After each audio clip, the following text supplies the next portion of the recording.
Hi guys, Civilian Snowman here. Now I've got a Star Trek review for you as I went to see it on Saturday afternoon. I was on my own, my girlfriend and all my friends were at work, so I decided to bomb down to the theatre and catch the afternoon showing of Star Trek. Now, the reason I wanted to see it is not because I'm a fan of Star Trek. I've never been a huge fan of Star Trek, but I am a huge fan of JJ Abrams.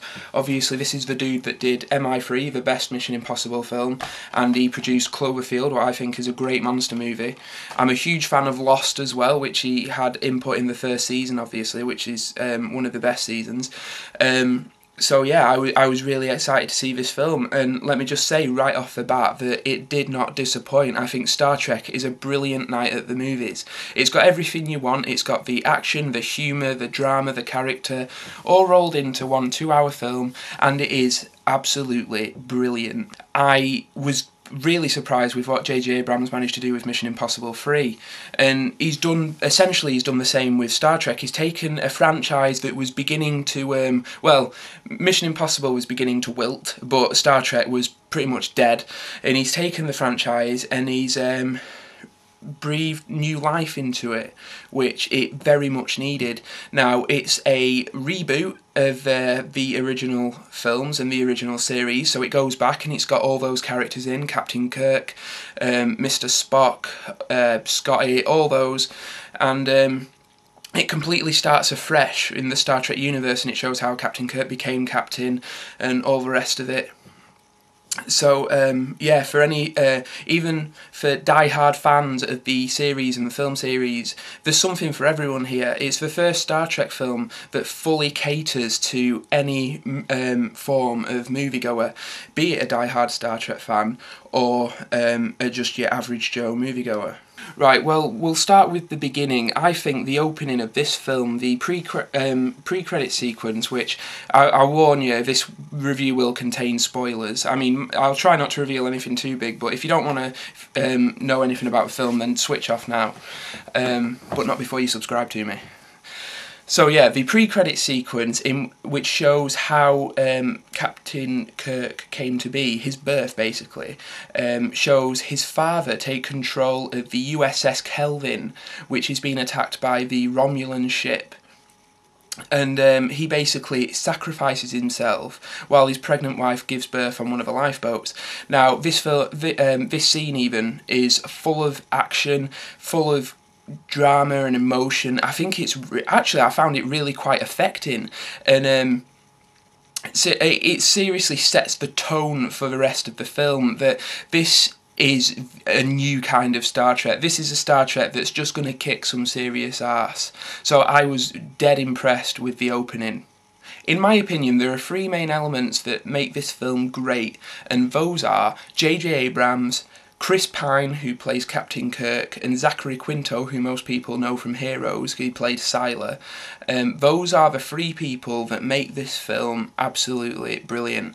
Chris Pine's performance as Captain Kirk is great. Obviously, they've chosen for him not to do an impression of William Shatner, because that would, you know, William Shatner's mannerisms in the original Star Trek have been imitated so much in popular culture that you wouldn't be able to take it seriously. So Pine takes Kirk and makes his own character out of him. Zachary Quinto takes Spock and completely runs with the character.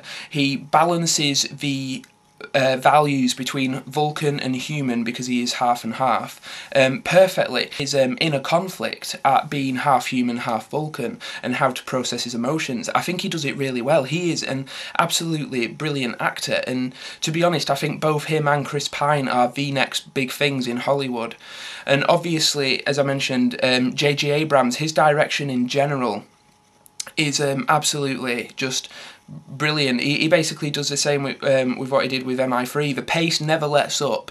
The action is very well paced. All the scenes are very well choreographed and constructed. The special effects are brilliant, although, you know, they are special effects, and I mean, he tries to balance it with live action as well, which I admire, because I hate films where it just completely relies on CGI. The supporting characters, you have Carl Urban as Bones, who does a great job, especially when he speaks the line, "God damn it, man, I'm a doctor, not a physicist."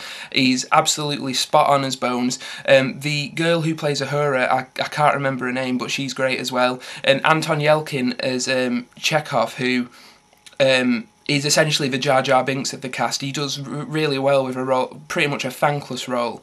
And obviously Anton Yelchin will go in to see, I think I pronounced that right anyway, we're going to see him in Terminator Salvation as Kyle Reese, and anyone who knows me knows how much I love the Terminator franchise, so I'm really excited to see what he does with the Kyle Reese character. To be honest, I think the only weakness that this film has is Eric Bana as the villain Nero. Now, basically, Star Trek films apparently have always been infamous for their lack of a good villain, apart from The Wrath of Khan, as Khan was a great villain.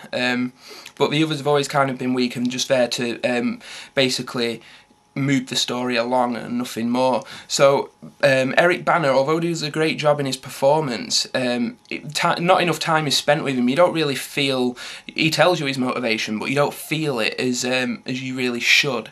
So that's probably one of the only weaknesses of the film. Fans of the previous Star Trek movies, especially Wrath of Khan, will get a real kick out of this new one, and the fact that they homage and, you know, have little winks to the other films, especially the test, I can't remember, it's the test that Captain Kirk does that he cheats on. It's mentioned in Wrath of Khan and it shows it in this movie, and I have a friend who is a big Star Trek nerd, and they told me that that was one of the reasons they loved this film, the nods and winks to the other films as well. I think an element that is going to divide fans of this film is the fact that Leonard Nimoy returns as Spock.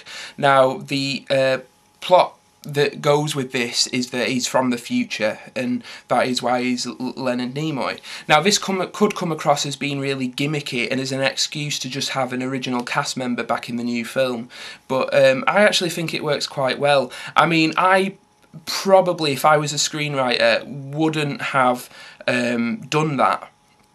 But the fact that they really wanted to put him in, there were worse ways. But I think, yeah, I think it was done quite well, and to be honest, I have no real problem with it. I'm going to keep this review short and sweet.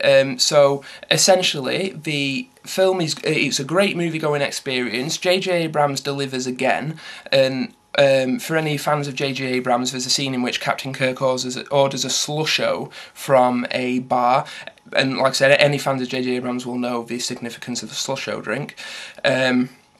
Zachary, Quinto and Chris Pine give absolutely brilliant performances each, and it's just a great all-around film. The action's great, the pace is great, the story's great in terms of being an origin story. The villain's slightly weak, but that's forgivable when the rest of the film is so good. So from me, this film gets 4 stars as a movie-going experience. I think it's great. I highly recommend it. I mean, any American viewers of my channel out there, please go and see it, because hopefully if the box office is big enough, they'll greenlight a sequel, and I'd love to see what JJ Abrams could do with a sequel. So yes, 4 stars from me. It's a great film, highly recommended. Please subscribe to me and rate this video, and I will see you all later. Alright, thanks, bye.